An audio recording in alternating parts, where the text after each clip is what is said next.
from Rascal Jester. That Aatrox is going to have a lot of sustain. It's going to last a long time in fights, but if you're able to burst it down initially, then it looks a lot better for you. And then we're not even talking about how Ahri and Xayah, whilst they do have a lot of tools, if you're able to lock them down, if you're able to get a load of that damage into them, the health bar's not particularly big there and vulnerable to getting bursted. So I think that CGA, they've got some stuff which can do things, and doing things is exactly what they need to do, because currently they are down 0-2 in this series, and if they lose this game, they are out. That is their playoff run over before it really even begun. They're starting off stacking in this bot brush, and Nema will spot out this mid ward. Yeah, and Nema's been a player for us this series so far that we've been struggling to find his role in. He's been on the comfort for 2 games now, on the Leona again, and last game didn't look so hot. This game even more so, because we're seeing a comp that we finally see a lot of cohesive fighting come from. Engaging, so pivotal into all of the fight. Basically, Rascal Jester, what they drafted into is, hey, we can choose to fight or not fight with so many different champions. Ahri, Xayah, Rakan can all very easily go, oh, okay, no, I'm actually just going to opt out of this. Yeah. Right? And Aatrox is the same thing with his ultimate as well. This means that CJ need to be very, very clean with their initial engage, or they need to split off Rascal Jester and force them into these 2v2, 3v3 skirmishes. This puts a lot of emphasis on Nema to be able to find those solar flares when needed to really catalyze a successful fight for CGA. So we're going to be keeping eyes on Nema, not only in this 2v2, but also outside of landing phase as well, to really take advantage of the game that's been given to him. Those junglers starting here on the top side of the map. Blitzcrank bot, big fan of the composition that Rascal Jester have put together. And I like that flexibility that you're sort of talking about. That feels like kind of Rascal Jester to a T, a team that wants to give themselves options both in their draft, but also in the way that they play out the game secret. Now looking for Hybrid lands, knock up, and a fair bit of damage actually traded back onto Hybrid. The W start from the Xayah and the Khan at the level 1 can be so much damage. Yeah, and a lot of Samira's trading tools are through usage of her, well, I say her passive, she has 3 passives, but her specifically, she can, Leona hits that CC, she extends that with the bullet knock up. That's where you find a lot of this Samira combo, as well as finding these kind of mini all-ins where you get to blade surge forwards. That's where we're going to be looking towards, and that's really level 2 for Hybrid and onwards. So scary to be doing that, though, into the Xayah Rakan lane, which we know is so strong. Yeah, Hatchemetcha looking to secure an early lane advantage here. Hybrid not flashing away from that knock-up, not flashing away from that one either. And it's kills in the bot lane, exactly what Rascal Jester want to see. Give them a lane advantage, and it becomes a hell of a lot more difficult to play against them. So brilliant start to this game 3 for the Jesters. And this is Rascal Jester's down to a T. They'd love to hand check in bot side. Soul and Secret have done this throughout the split to go, okay, are you on board this game? Are you here? Are you mentally focused? Are you awake? Is the monitor on? They know, but that's what they do, and they do it there. Hybrid fails to cleanse or flash anything of value, and first blood gets given over to, this time, straight into Soul's pockets. Yeah. And I mean, to a certain extent, Hybrid, you still got the summoners, so a replete play doesn't look as likely, but you did still die for first blood. It is very scary to flash away from Jarvan EQ when he can potentially flash and follow up. So maybe he's just choosing to hold on to those summoners there for when this champion really gets online, which is around that level 6 mark. Maybe we won't. He's had a really good series. He's had a really good series. We'll let him have this one. We're gonna brush past it. The wolf trolled him a little bit. Yeah. Faker. The leash distances on those camps can feel weird sometimes. Because like sometimes they need to have patience on the mini wolves as well. I watch challenger players like leashing wolves from like Herald Pit or something, and they run away as soon as I take 2 steps away from them. Really don't understand how that mechanic works, but I'm a play-by-play. I don't need to. Hatch, moving to the top side, gonna take away this crab train. I'm surprised that Hatch actually managed to get that scuttle there, because we saw that 3 camp go straight into bot side. A very inefficient clear from Hatchemetcha to secure that first blood. I figured Kassin would be on board to go, okay, well, I'm sorry, you're not allowed to, that's an illegal move. I'm gonna take some jungle now. But they've actually made relatively neutral and clear so far. Yeah, and Hatchemetcha is going to be feeling very, very happy about, because we've seen that he knows how to pilot this Jarvan in the series, and Kassin's performances on the volley bear have left a little to be desired, to be perfectly honest. Hybrid and it feels like they're sort of stabilizing a bit more comfortable in this lane after those early kills, but really looking on Hybrid to be the main carry for this team, and it's not been a good start to the game for him. Yeah, and a completely different playstyle from Rascal Jester. The first 2 games, they were shoving in these bot waves 24/7, trying to force CS deficit as much as possible and give Hatchemecha the opportunity to look for early Drakes. I think now that they know the Samira is such a good skirmisher, they're going, because instead we're going to freeze, we're going to opt out of early Drake, and instead we're going to just keep this wave in a scary position for Hybrid to play up towards, and in turn that gives Hatchemecha as many opportunities to look towards bot and continue finding kills onto this player. But the thing is, holding the wave in this position does mean that Hybrid and Nema can have first rotate, although Secret somehow getting first rotate out of the pit. Not sure it's going to matter too much. Recap. Oh, level 6. Actually moving over, thinking about using that Spirit Rush in combination with a chance to engineer a pick, but not going to happen. And CGA grab the first Drake of the game. This is a good start. But Recap, because he has that 6, look how aggressively he's starting towards. He knows he has that Spirit Rush for safety. He's going to try and frustrate Kassin slightly and also clear out any vision that CJ have set defensively in there. And that pairs really well with Hatchemecha, who we already noted. He loves to clear vision. Within this early game, he really wants to be on point in reducing vision and creating his lanes, stabilizing his lanes as much as possible. Well, we've got a big wave stacking into this bot lane. Hatchemecha potentially thinking about a dive there, clearing out that ward in the tri-bush, but will spot out because then I imagine that's going to dissuade the action. But Nema is just going in on the bot side, and Soul has overextended. Kill in the 2v2 for Hybrid. Signs of life from CGA. This is what we want to see. Absolutely, their kill goes straight over to Hybrid, and a fantastic punish because they saw Hatchemecha. They know Hatchemecha can't gank us because Sin's there, so they had the stable 2v2 with that wave shoved in, and they take best advantage of here.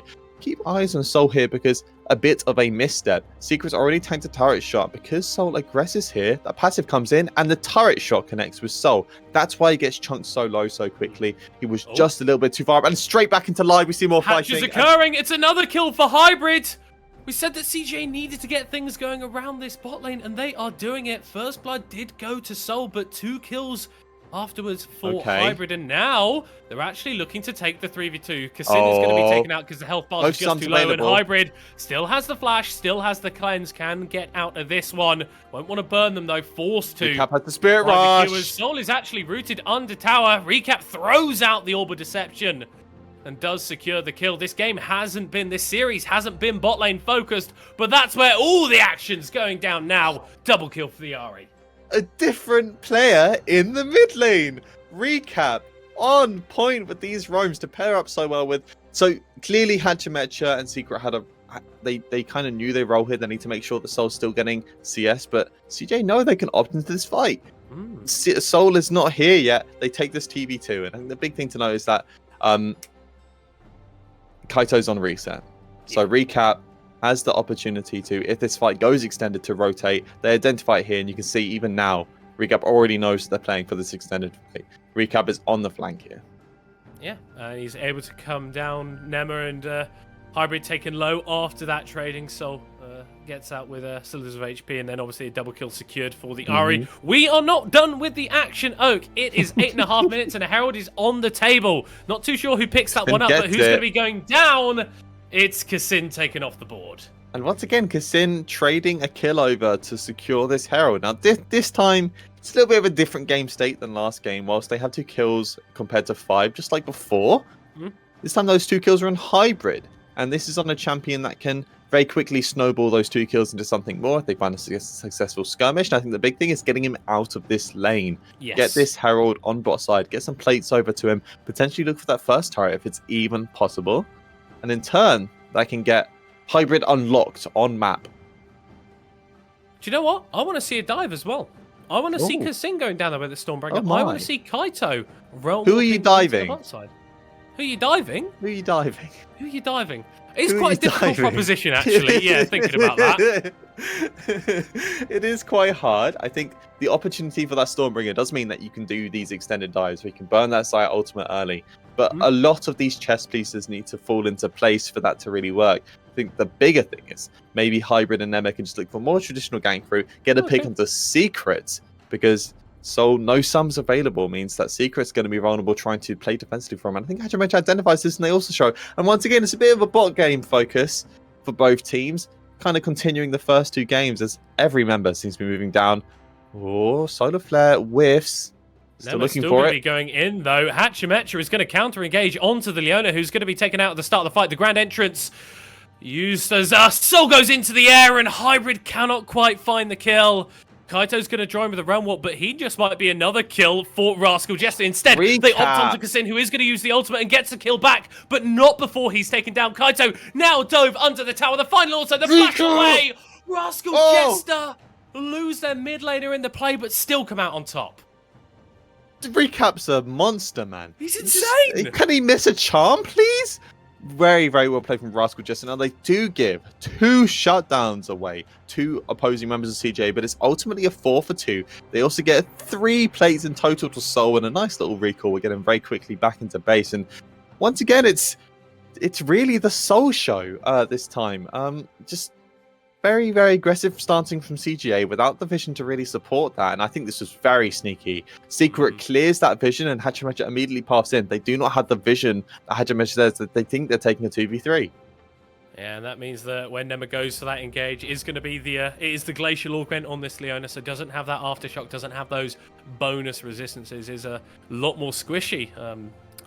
And ends up going down in the end. And I love the way that Rascal Jester just continue to chain these kills together. They're not content with sort of winning out against the bot lane. They have to push it even further. Recap does end up paying for it with his life, but it's a couple of tower plates they were able to get onto Soul as well. CGA now looking for an engage around this Drake pit as Nema throws out the Zenith Blade and the Solar Flare, but they're not quite able to find Secret. And now it could be in a little bit of trouble. Hachimetra is going to catch out Hybrid in this Drake pit, who's going to go down before he can really contribute to the fight in any metric. Nema is dead as well, and it's a 3-for-0 for Rascal Jester that felt too easy.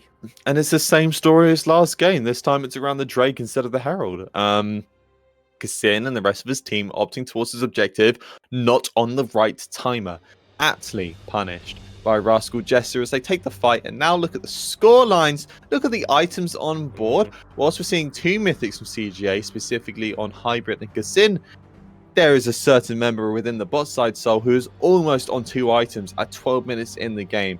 Absolutely monstrous scoreline, 7-1-5, a 600 gold bounty attached to him, and I think we're finally getting our 3rd key carry of the game so far. Absolutely, and it's been different styles from Rascal Jester, which, looking to those later playoff runs, we've been talking about this throughout the series, means that you're going to be a bit more favoured. You've got that versatility. You can kind of play the map in whatever way that you see fit, and honestly, the big thing for CJ is just they've been unable to respond to that. They've been unable to throw these counter punches, and they might be getting hit in the face again as Hachimecha jumps over the wall looking for Kasim, but is actually being taken fairly low on the other side. Flagon drags himself out of there. A couple plates for Hybrid as well, so a small win for CGA, but it's still a car crash of a series for you. Yeah, and this is really off the back of... I mean, we already knew that Soul and Secret looking for a potential fight. The Solar Flare does come out. I think it's going to result in much, no. We already knew that Soul and Secret were the stars of this team. I personally said Soul was the best AD in the league, and that didn't go down very well, but I still support it heavily.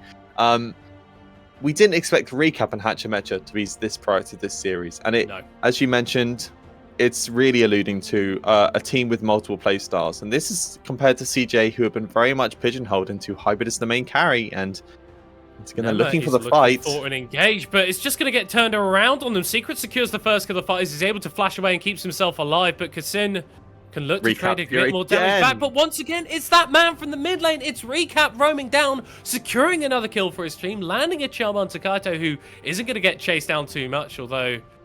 saying that, I feel like Recap was thinking about that one, and it's been such a bot lane focused game, something that CJ have been so practiced on throughout the course of the split, but they haven't been able to make it work. They lose that tower, they're down 6,000 gold. Yes, they've got a couple Drakes in their pocket, but I really don't think that you're going to be able to contest the 3rd, and at that point, a lot of your win conditions are sort of going out of the window. Now, they had the benefit of Blue Side. Blue Side is one of these a very easy opt-in option when you are in losing, because if you get the first 2 Drakes, well, then you have the opportunity to steal, and it's going to be up to Secret and Hachimecha really and Recap to make sure that Kassin can never be in position for that, because they are 2 Drakes up at the moment. Because this bot lane being unlocked, it means Soul's now on map, going to look towards mid lane as well. And okay, so this is this is the Xayah build. This Xayah build already early curves, with the Eclipse being a very specific, you know, this is towards this 2-item spike. That's the Roller Scrudge as well. That Mana Immune already being picked up and already very close to the Mirror Mana means this isn't even the full extent. Give him another wave, another 2 waves, and this Mirror Mana is going to get unlocked, and that's going to be even more damage. Hachimecha just looking for the fight. Yeah, very deep into the enemy jungle, but not taking too much damage, and honestly, kind of has the support to back this one up. Flags him, drags himself away again, and this is again the flexibility that we're talking about with Rascal Jester. They can pick and choose when they want to take these fights, and yeah, Hachimecha wasn't able to find anything there, but Kaito, being pressured out in the mid lane, forced to flash away. CJ lose their mid lane tower as well. Yes, you're going to be able to get this Herald potentially, but Rascal Jesters can rotate over, and honestly, I don't think that you win the fight. Look, Kaito gets spotted out in this vision as well, so they know exactly where each member of CJ is, and that means they get to opt into whatever the fight they want. Nema taking a bit of a chunk of damage there, throws out the solar flare, but only really connecting onto Ino, who is not a target that you need to be killing. Nap going onto the backline before Nema is even killed. It's just too quick, as an assassination is found, but I don't think Nap's going to be able to carry the rest of this fight, because Rascal Jester are just putting this gold lead to work. That's 4 kills. Nap's going to be focused now by Soul and taken out. It's an ace! At 16 minutes, Rascal Jester aren't an early game team, by the way. They've got 19 bloody kills. And we're seeing shreds of hope come from CJ that are very swiftly puffed out by Rascal Jester. Almost there. Both Nap and Hybrid found the opportunity to very almost find a successful fight. And you can keep eyes on both of them here, as Hybrid specifically obviously slow stacking this fight, and Nap really finding a really, really good flank. But because of this gold deficit, damage isn't on board. Nema is so squishy, gets picked off so swiftly, and even though Nap isn't able to find damage in the backline, you think maybe, okay, can Hybrid find anything? 5 stacks right at the end, isn't able to find the sick one for the ultimate, gets picked off. Yeah, and to add insult to injury, Hachimecha got the Rift Herald as well.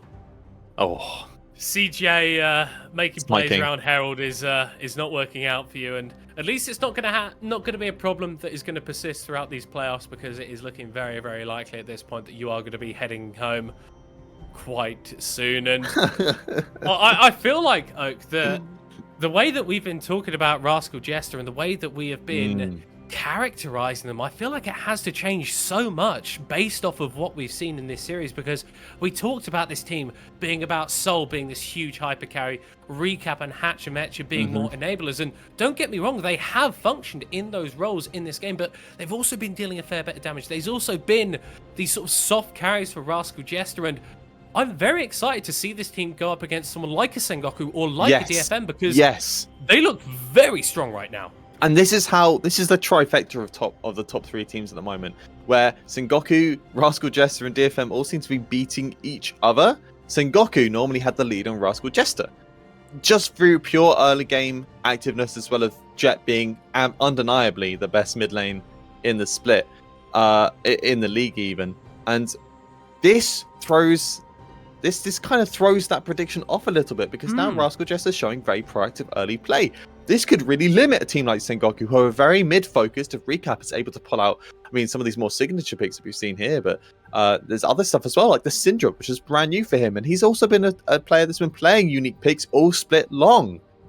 Yeah, the versatility here, very good. Talk about Sengoku being scared. I'm worried for DFM, because let's not forget that Rascal Jester do actually have a winning record against DFM in the round robin. They're 2-1 against them. Obviously, that third and final game was playing against YouTube on top lane. Marimo subbing in at 80 carry. So you can put an asterisk on this one. But even in the first game of the split, they looked decent. And that was back when this team really hadn't got it all together. So yeah, looking towards those later series is going to be very, very exciting. And now it's just about closing it out nice and clean. There's not really much left in this series. There's not really much left in this game. Soul is already on 3 items, 19 and a half minutes in. This tower's going to be taken out. That means no more outer towers for CGA, and it's just a slow bleed out now. You know what I really like? He opted into the Collector's third now. A lot of people are a Soldier's Grudge fan now. You do get the slow on your queue, and specifically when you start seeing these armor items pop in, Soldier's Grudge is the more effective third item.